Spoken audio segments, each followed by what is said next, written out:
सभी साथियों को मेरा नमस्कार। हम प्रश्नोत्तरी सीरीज एक चलाए हैं और उसी में हमने 21-21 करके 2 प्रश्नोत्तरी को देखा है। आज फिर 21 प्रश्नों के साथ आइए देखते हैं। पहला प्रश्न हमारा, उत्तर कबीर पर व्यास सम्मान पाने वाले रचनाकार हैं। उत्तर कबीर पर व्यास सम्मान पाने वाले रचनाकार हैं। ऑप्शन है आपके पास कुंवर नारायण, केदारनाथ सिंह, रामविलास शर्मा, भवानी प्रसाद मिश्र। तो इसमें आंसर होगा option number 2 Kedarnath Singh. Option number 2 Kedarnath Singh. आइए व्याख्या देखते हैं।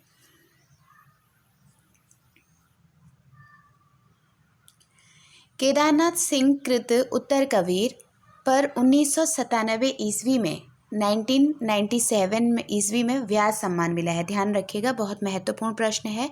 पहले तो ध्यान रखिए, उत्तर कबीर किसकी रचना है? उत्तर कबीर रचना केदारनाथ सिंह की है ना। तो इसमें कबीर आया है और साथ में उत्तर कबीर भी आया है। उत्तर और कबीर, कबीर में क आ रहा है तो केदारनाथ की है, कबीर पर केदार ने लिखा है, ऐसे हम ध्यान में रखेंगे। केदारनाथ सिंह की है।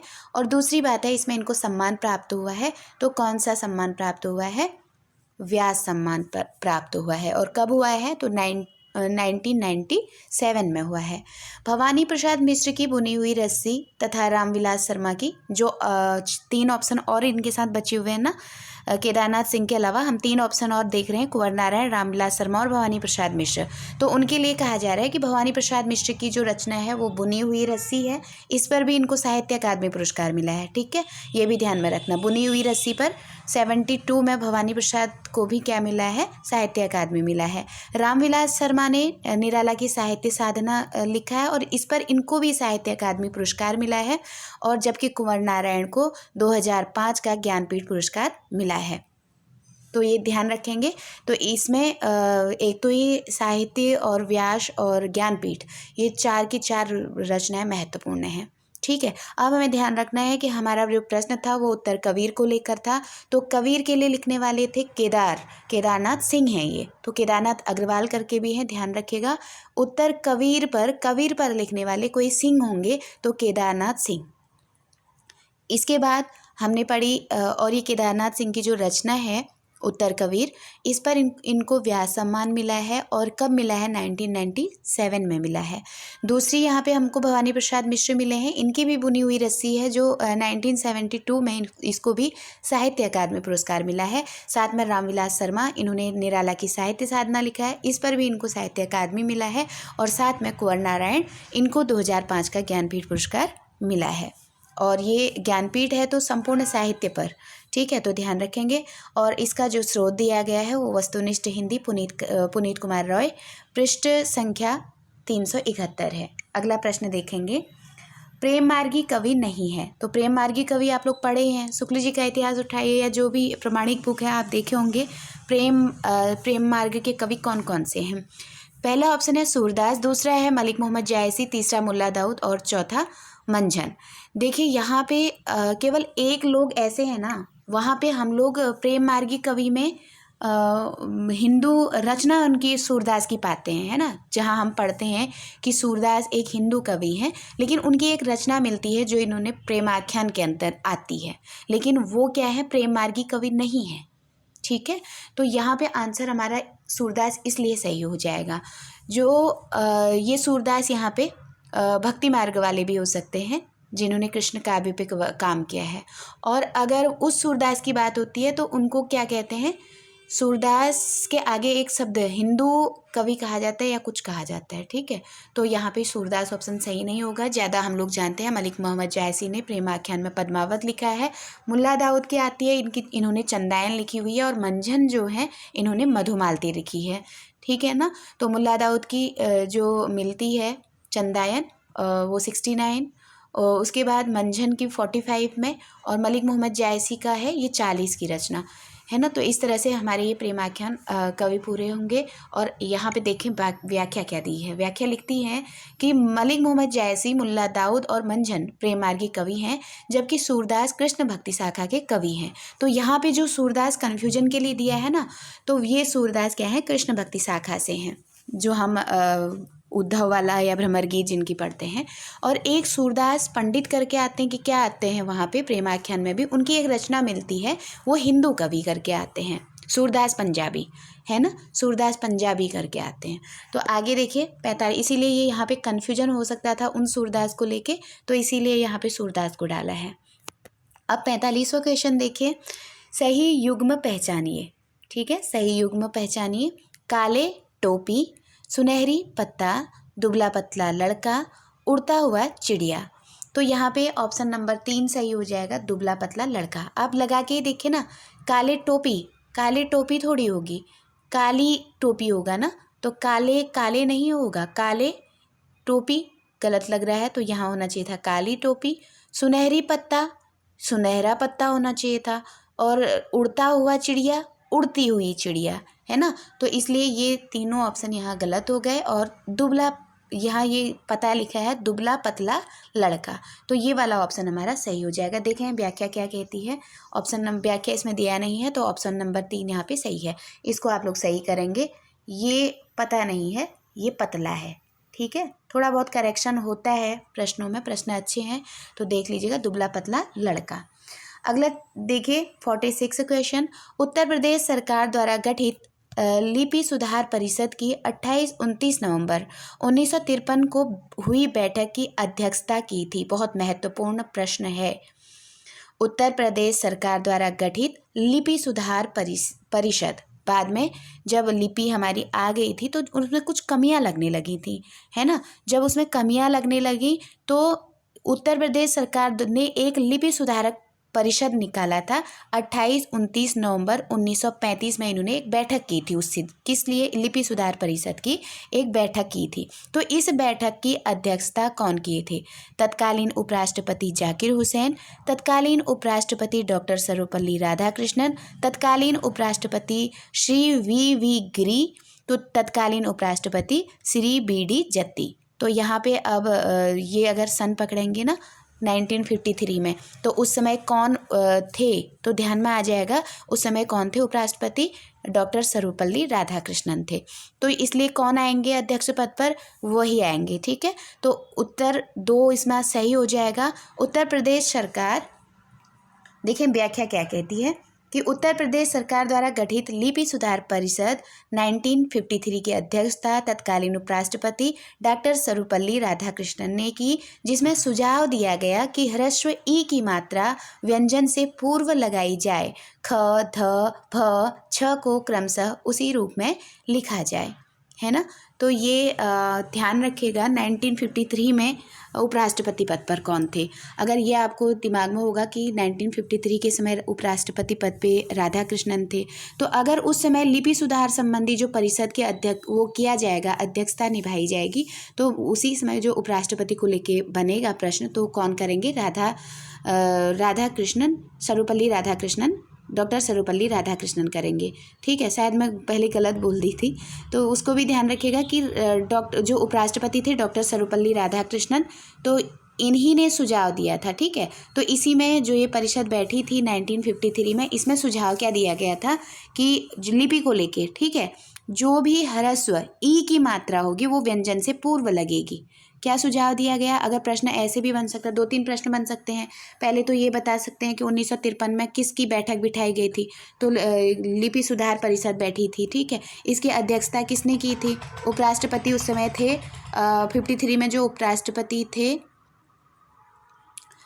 डॉक्टर सर्वपल्ली राधाकृष्णन, इन्होंने की थी। इसमें फिर ये किसने ये लिपि का गठन किया था? तो उत्तर प्रदेश सरकार ने किया था।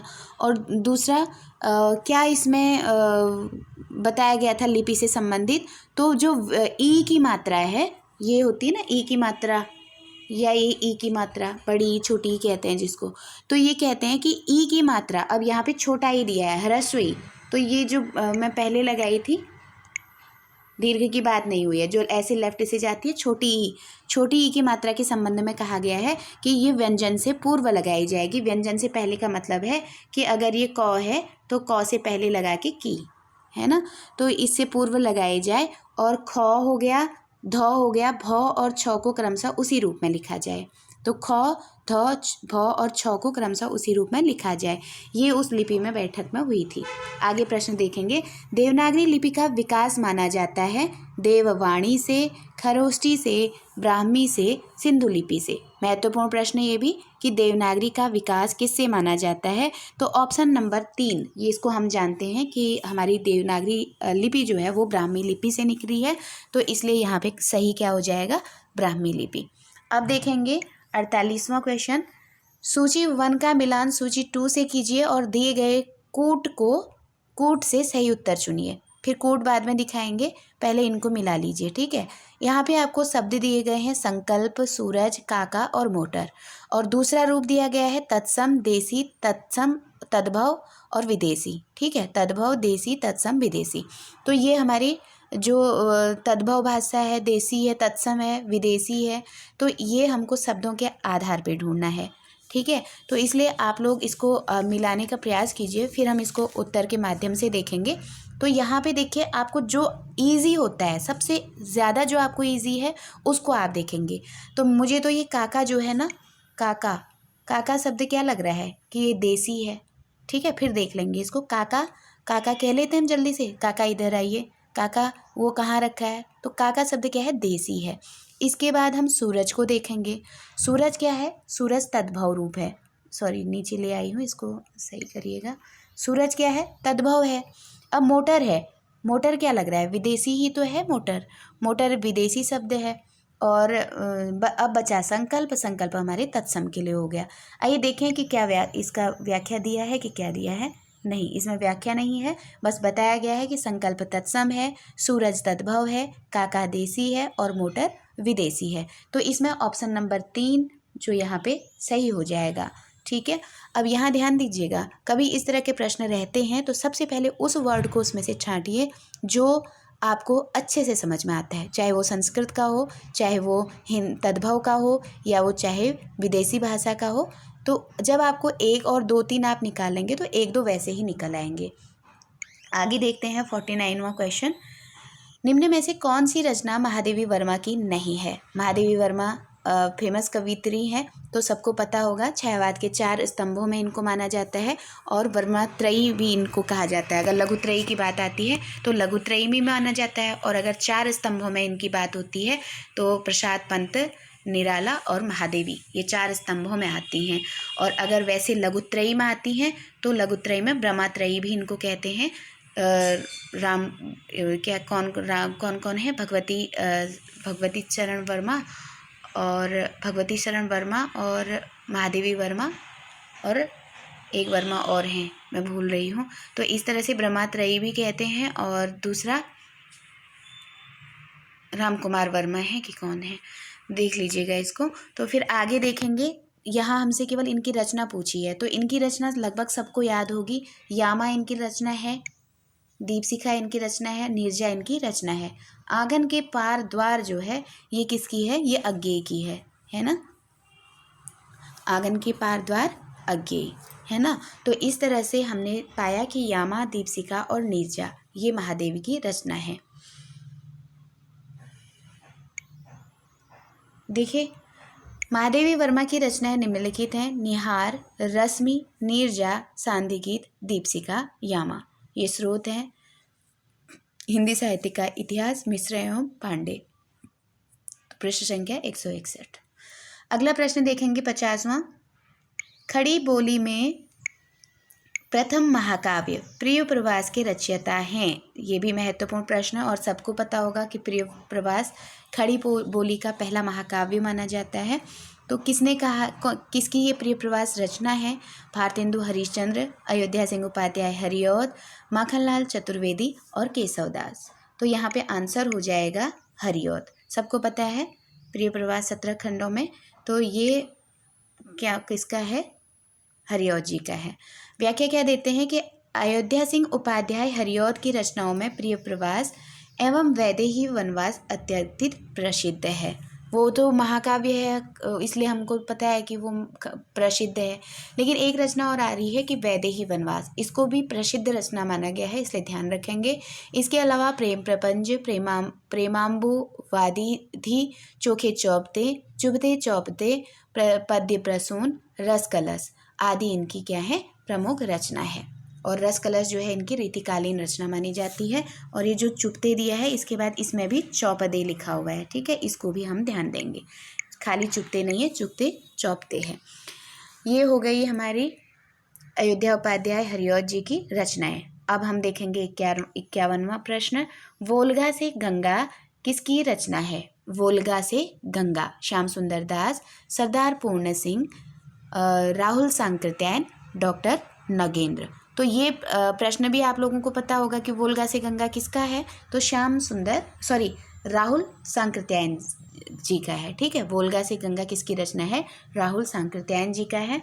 ऑप्शन नंबर 3 यहाँ पे सही होगा। अब 52वां क्वेश्चन देखिए, इनमें से कौन सा समूह आचार्य रामचंद्र शुक्ल जी की रचनाओं को दर्शाता है? कितना अच्छा प्रश्न है। शुक्ल जी के इतिहास से सभी परिचित हैं। देखिए, एक रचना अगर आप जान गए तो आपको पता चल जाएगा कि ये शुक्ल जी का नहीं है ना। तो कल्प वृक्ष, पृथ्वी पुत्र, भारत की एकता, मातृभूमि, ये पहला ऑप्शन है। हिंदी साहित्य का इतिहास, चिंतामणि, रसमीमांसा, त्रिवेणी, ये है। तीसरा ऑप्शन है आकाश के तारे, धरती के फूल, भूले विषय चित्र, जिंदगी मुस्काई, है ना। फिर चौथा है सदाचार का तावीज, रानी नागमती की कहानी और भोलाराम। तो ये किसकी, भोलाराम का जीव होगा। तो ये किसकी है? हाँ, जैसे उनके दिन फिरे, तो ये हो गया। तो ये किसकी, इसमें जो शुक्ल जी की रचना है वो हमको ऑप्शन नंबर 2, जो हम इनका इतिहास ग्रंथ पढ़ते हैं तो पहला यही है कि हिंदी साहित्य का इतिहास हम पढ़ते हैं इनका, ये है। और चिंतामणि इनके 4 भागों में है। जैसे चिंतामणि भाग 1 स्वयं शुक्ल जी ने लिखे थे, फिर भाग 2, भाग 3, भाग 4 करके मिलते हैं। पहला भाग वीथी नाम से भी आया था, विचार वीथी नाम से, ये आप देखेंगे इसको। तो ये इसलिए चिंतामणि इनकी है। रस मीमांसा इन्होंने लिखा था और एक इनकी रचना त्रिवेणी भी है, ठीक है। त्रिवेणी में शायद इन्होंने सूर, तुलसी और जायसी, इन तीनों के बारे में लिखा हुआ है, इसलिए इसको त्रिवेणी भी कहा जाता है। अब आगे देखेंगे, व्याख्या थोड़ा सा देख लेते हैं। आचार्य रामचंद्र शुक्ल की रचनाएं निम्न हैं: हिंदी साहित्य का इतिहास, चिंतामणि, रसमीमांसा, त्रिवेणी और भ्रमर गीत सार, ठीक है। जो भ्रमर गीत सार है वो भी इनका है, इसको भी ध्यान रखें। आगे देखते हैं।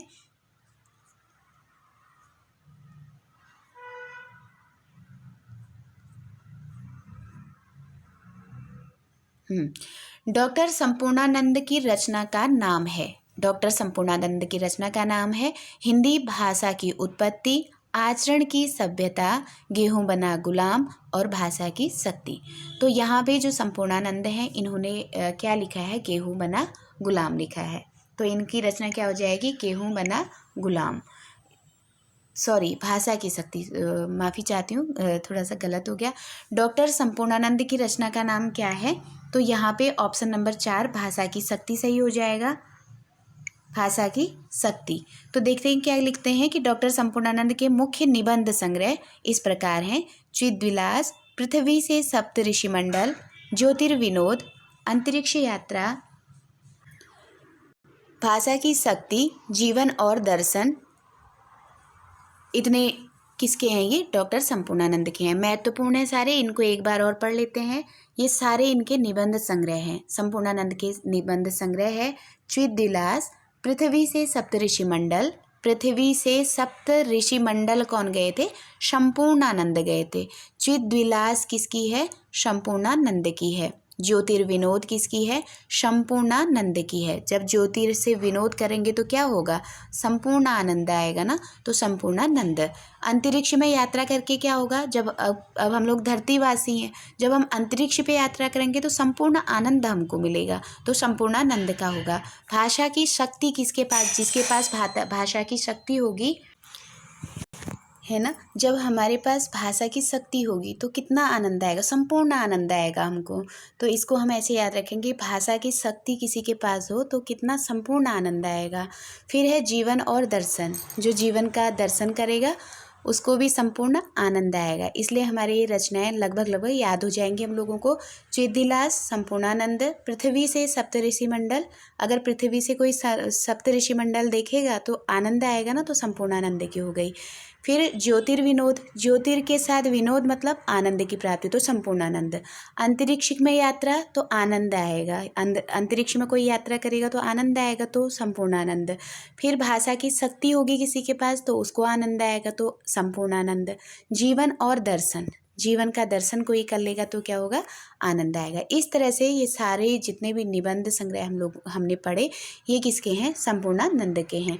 आगे जो दिए हैं आचरण की सभ्यता नामक निबंध के लेखक सरदार पूर्ण सिंह हैं। कहीं मिलता है कि ये 6 निबंध लिखे हैं इन्होंने, लेकिन आज वर्तमान में देखा जाए तो 1-2 किताबों में 8 निबंध मिलते हैं, लेकिन सीधे सीधे प्रश्न आता है तो इनके 6 निबंध मिलते हैं ऐसे कहते हैं, लेकिन इनके भी 8 निबंध मिलते हैं।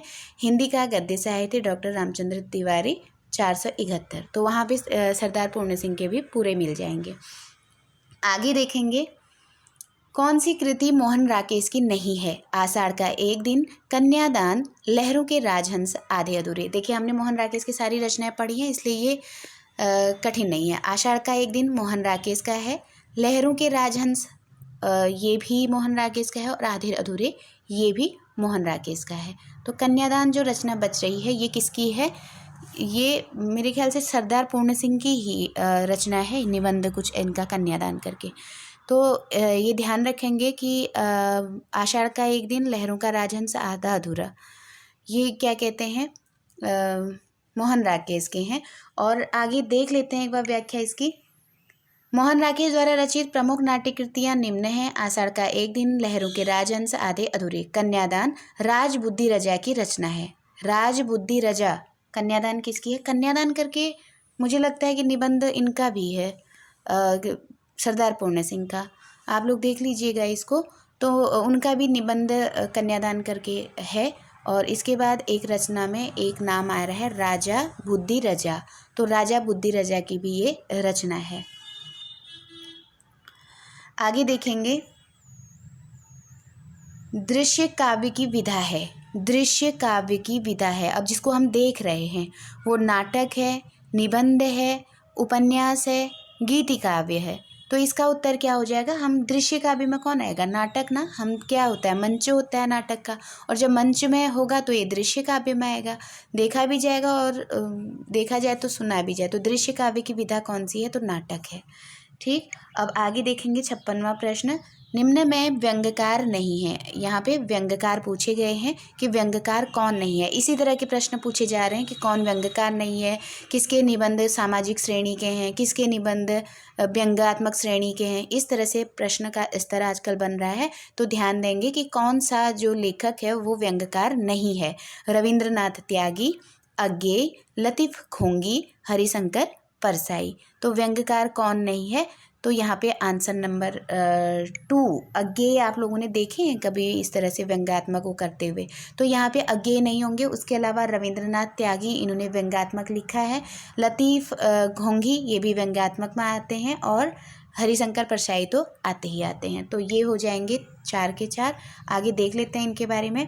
रविंद्रनाथ त्यागी, लतीफ घोंघी, हरिशंकर परसाई मुख्य व्यंग्यकार के रूप में प्रसिद्ध हैं, जबकि अज्ञेय की प्रसिद्धि प्रयोगवादी कवि के रूप में है। तो एक प्रयोगवादी कवि के रूप में हम अज्ञेय को जानते हैं। इसके अलावा व्यंग्यकार में कौन कौन आ जाएगा, एक बार रिविजन कर लेते हैं। रविंद्रनाथ त्यागी, लतीफ घोंघी, हरिशंकर परसाई, ये क्या है, प्रयोगवादी व्यंग्यकार कवि हैं। आगे देखेंगे देवेंद्र सत्यार्थी के संस्मरण का नाम है।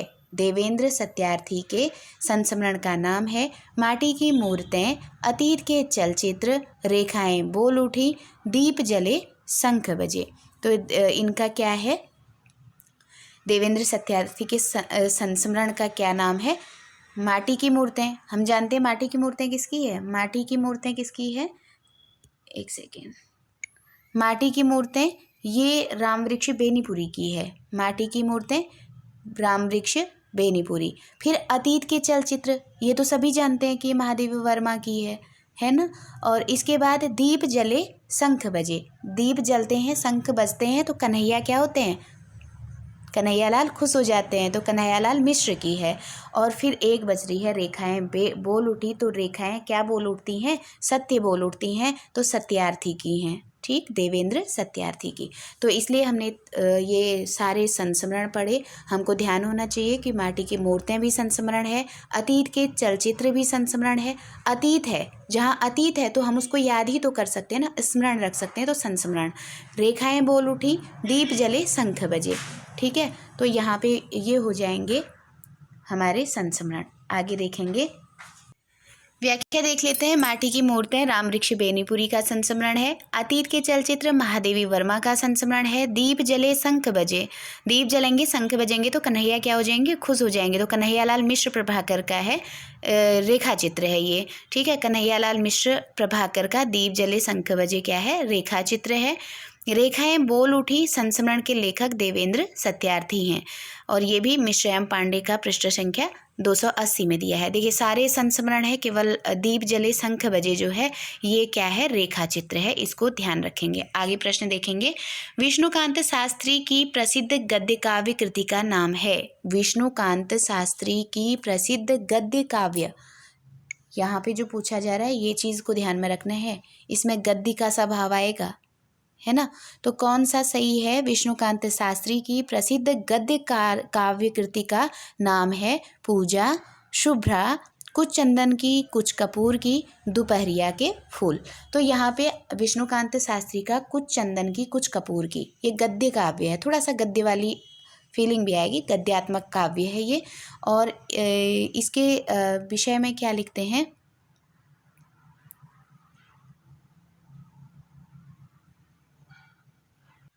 इस प्रश्न के बारे में थोड़ा सा ध्यान में रखिएगा। ये 2011 का हम पेपर सॉल्व कर रहे हैं ना, तो इसमें ये लिखा गया है कि ये प्रश्न जो पूछा गया था वो था कि विष्णुकांत शास्त्री की प्रसिद्ध गद्य काव्य कृति का क्या नाम है, जबकि जो कुछ चंदन की, कुछ कपूर की है ना, ये इनका निबंध है। ठीक है, इसको हम लोग ध्यान रखेंगे, ये निबंध संग्रह है। अगर अभी प्रश्न बनता है तो निबंध संग्रह है ये। और यहाँ पे कुछ चंदन की, कुछ कपूर की जो है, इन्होंने गद्य काव्य में दिया हुआ था।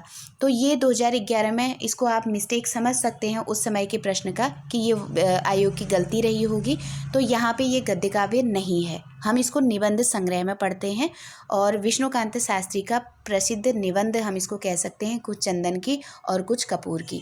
लेकिन 2011 के पेपर में इसको क्या बताया गया है कि ये गद्य काव्य है। इसी तरह से बिल्कुल आप प्रश्न जो आपको दिखाई दे रहा है, ये प्रश्न पूछा गया है और इसका उत्तर दिया गया है कुछ चंदन की और कुछ कपूर की। इसकी व्याख्या दी गई है और उसमें बताया गया है कि ये प्रश्न क्या है, गलत है। आइए देखते हैं व्याख्या को। व्याख्या है, उक्त प्रश्न गलत है। कुछ चंदन की, कुछ कपूर की निबंध संग्रह, ये निबंध संग्रह है विष्णुकांत शास्त्री जी का। ठीक है, तो ये इनका निबंध संग्रह है। अगर अब वर्तमान में प्रश्न बनेगा तो हमें नहीं भूलना है कि ये निबंध संग्रह है, और जो ये है इसको बाद में हटाया गया होगा क्योंकि ये गद्य काव्य नहीं है। पूजा, शुभ्रा, राम प्रसाद विद्यार्थी रावी कृत गद्य काव्य हैं। तो इसमें जो पूजा और शुभ्रा हैं, पूजा और शुभ्रा, एक बार प्रश्न देखिए, इसमें आया है ना यहाँ पे पूजा, शुभ्रा और दोपहरिया के फूल, ये 3 रचनाएं आई हैं। ये किसकी हैं उसके बारे में देखते हैं। पूजा और शुभ्रा जो हैं ये राम प्रसाद विद्यार्थी, जिनको रावी कहते हैं, ठीक है, इनका उपनाम मिलता है रावी, रावी की गद्य के द्वारा लिखा हुआ गद्य काव्य है। और दोपहरिया के फूल जो हैं वो दिनेश नंदिनी डालमिया की है। ये चौरडिया लिखा हुआ है, इसको डालमिया भी कहते हैं। ठीक है, दिनेश नंदिनी डालमिया या दिनेश नंदिनी चौरडिया की गद्य काव्य कृति हैं। तो हमको ध्यान रखना है, दोपहरिया में, दोपहरिया मतलब दोपहर में जो फूल खिलेंगे वो डाल में खिलेंगे ना, तो दिनेश नंदिनी डालमिया या चौरडिया। और इसके बाद पूजा और शुभ्रा, ये सारे पूजा, शुभ्रा हो गए और दोपहरिया के फूल हो गए, ये 3 के 3 गद्य काव्य हैं। ध्यान रखेंगे, ये 3 के 3 गद्य काव्य हैं। लेकिन जो हमसे कुछ चंदन की और कुछ कपूर की पूछा है, ये क्या है, ये निबंध संग्रह है। किसका है, विष्णुकांत शास्त्री जी का है।